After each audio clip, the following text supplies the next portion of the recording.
नमस्कार दोस्तों, इस वीडियो में देखेंगे 16 जून के इम्पोर्टेंट क्वेश्चन। तो बढ़ते हैं अपने पहले प्रश्न की तरफ। RBI has received request from abroad for implementing it's payment systems. आपको बताना है नीचे दिए गए हुए ऑप्शन में कौन आरबीआई के पेमेंट सिस्टम नहीं है। तो पहला ऑप्शन है सीटीएस, मतलब कि चेक ट्रंकेशन सिस्टम।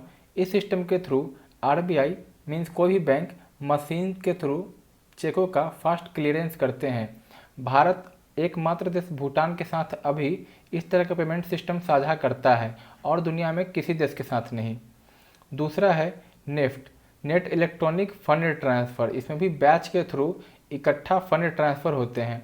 यह भी भारत दुनिया में बस नेपाल के साथ ऐसा पेमेंट सिस्टम शेयर करता है।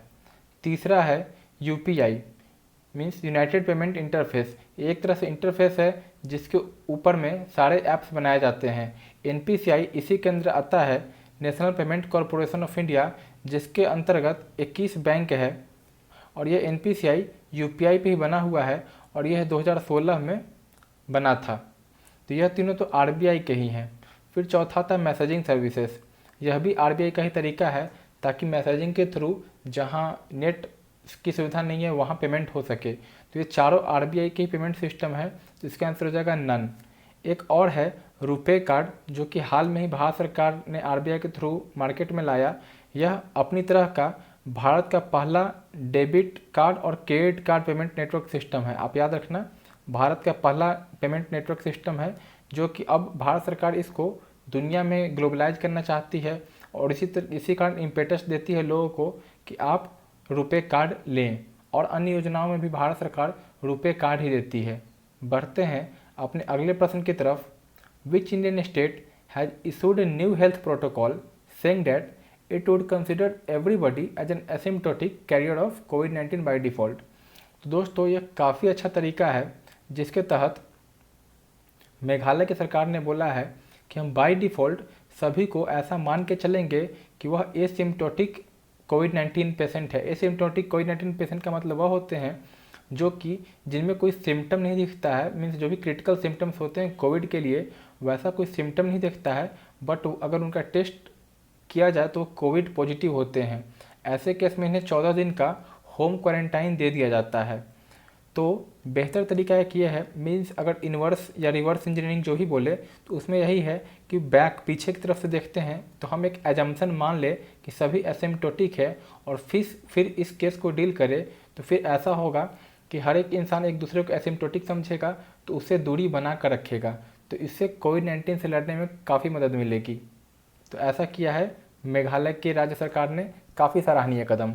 बढ़ते हैं तीसरे प्रश्न की तरफ। The United nation conference on trade and development means UNCTAD तो UNCTAD ने रिपोर्ट निकाला अपना वर्ल्ड इन्वेस्टमेंट रिपोर्ट 2020। इस रिपोर्ट के हिसाब से आपको बताना है कि भारत लार्जेस्ट एफडीआई रेसिपिएंट की लिस्ट में कौन से सूची पे है। तो भारत का स्थान है 9वां। आपको बता दें कि यह जो UNCTAD है मीन्स UNCTAD, जिसका की फुल फॉर्म है United nation conference on trade and development. यह 1964 में इसकी स्थापना हुई थी और इसका हेडक्वार्टर है जेनेवा, स्विट्जरलैंड में। UNCTAD के जो हेड हैं वह हैं मुखीसा किटुबी। और आपको बता दें कि भारत का जो एफडीआई चल रहा है मीन्स इस लिस्ट के दौरान, तो यह रहा है 51 बिलियन। तो आप यह याद रखना, 51 बिलियन US डॉलर। तो बढ़ते हैं अपने चौथे प्रश्न की तरफ। हाल में ही 16 जून को means international day of family remittances मनाया गया। आपको बताना है इस साल का थीम क्या था। इस साल का थीम था remittances are a lifeline. तो रेमिटेंस का मतलब होता है बेसिकली ट्रांसफ़र। तो इस दिन के इसलिए मनाया जाता है ताकि दुनिया में जितने भी रहने वाले माइग्रेंट्स होते हैं वह अपने घर पे पैसे ट्रांसफ़र करते हैं, जिसके कारण उनके परिवार का लिविंग स्टैंडर्ड्स सुधरता है या फिर जिस भी लेवल पे है उस लेवल से ऊपर बढ़ता है।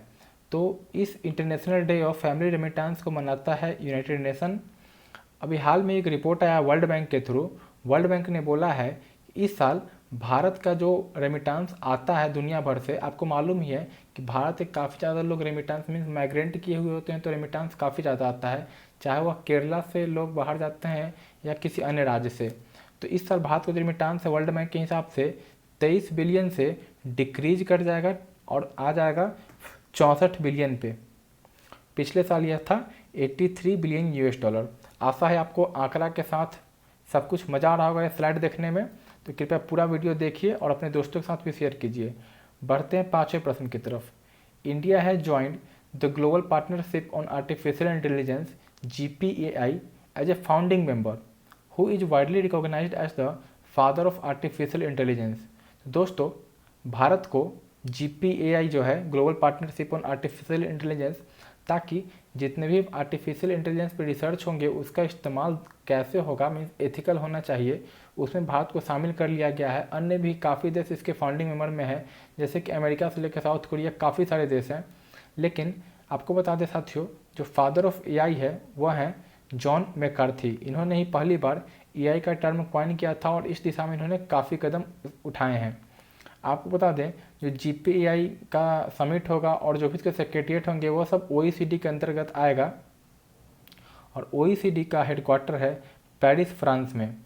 OECD एक और कार्यक्रम चलाता है इंटरनेशनल स्टूडेंट्स अलायंस के लिए, जिसका क्या नाम है PISA PISA, और एक तो GPAI आप समझ ही गए, global partnership on artificial intelligence. OECD में अभी 37 मेंबर हैं और उसका गठन 1961 में हुआ था, 61 में। और OECD के अंतर्गत फाइनेंशियल एक्शन टास्क फोर्स भी आता है, जो कि G7 के द्वारा चलाया जाता है। बढ़ते हैं छठे प्रश्न की तरफ। एक फ्लड वार्निंग और मॉनिटरिंग सिस्टम लॉन्च किया गया iFlows। आपको बताना है कहाँ के लिए किया गया है। इसका सही आंसर है मुंबई। तो इसको जारी किया है यह एक जॉइंट वेंचर है, तो इसमें एक तो मुंबई की म्यूनिसिपल कॉरपोरेशन है और दूसरा है ministry of earth and sciences, जो कि minister of earth and science Bharat के हैं डॉक्टर हर्षवर्धन जी। और मुंबई दूसरा ऐसा सिटी बना है, इससे पहले है चेन्नई, ये नंबर 1 पे है। इसके आगे बेंगलोर और कर्नाटका ही बनेगा। आपको बता दें, इस सिस्टम के थ्रू 6 से 72 घंटे से पहले ही एडवांस में ही अगर फ्लड आना है या क्या होना है यह पता चल जाएगा। तो बढ़ते हैं अपने अगले प्रश्न पे। Name the current attorney general of India who got 1 year extension. तो अभी भारत के जो अटॉर्नी जनरल है यह हैं के वेणुगोपाल।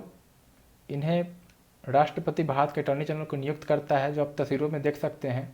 तो यह पिछले 3 साल से हैं। इससे पहले मुकुल रोहतगी थे, और अभी कोविड को देखते हुए, अन्य कारणों को देखते हुए इन्हें 1 साल का एक्सटेंशन दे दिया गया है। इसका सही आंसर है ऑप्शन ए। बढ़ते हैं अगले प्रश्न पे।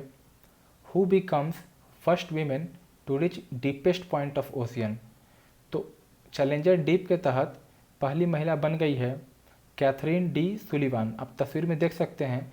एक मज़ेदार तथ्य बताएं आपको, कैथरीन डी सुलिवान अमेरिका की means first US women to walk in a space, means America की तरफ से पहली बार स्पेस में ट्रैवल करने वाली महिला भी है। इन्होंने ऐसा कारनामा 1984 में किया था और अभी यह 68 साल की है, और इन्होंने चैलेंजर डीप एक प्रोग्राम है, उसके तहत वर्ल्ड का जो सबसे डीपेस्ट पॉइंट है ओशियन में, वहाँ पे ये पहुँच गई। तो काफ़ी सराहनीय कदम है। और आपको बता दें, ये जो स्पेस में इन्होंने गया था तो उसका नाम था चैलेंजर शटल, और अभी ये इन्होंने जो किया है उसका नाम है चैलेंजर डीप। ओके, बढ़ते हैं 9वें प्रश्न पे। Which bank has decided to completely digitised its lending operation. तो ऐसा करने वाला बैंक बन गया है पहला बैंक ऑफ बड़ौदा। अभी जितने भी अपने लेंडिंग ऑपरेशंस है सब डिजिटाइज इन्होंने कर दिया है, मीन्स क्रेडिट स्कोर देखेंगे उसके हिसाब से लेंडिंग करेंगे, ताकि NPA बनने की संभावनाएं कम हो सके, रिस्क इनका मिनिमाइज हो। बढ़ते हैं अपने आखिरी प्रश्न पे। When will be the Russia India China RIC trilateral meeting take place on.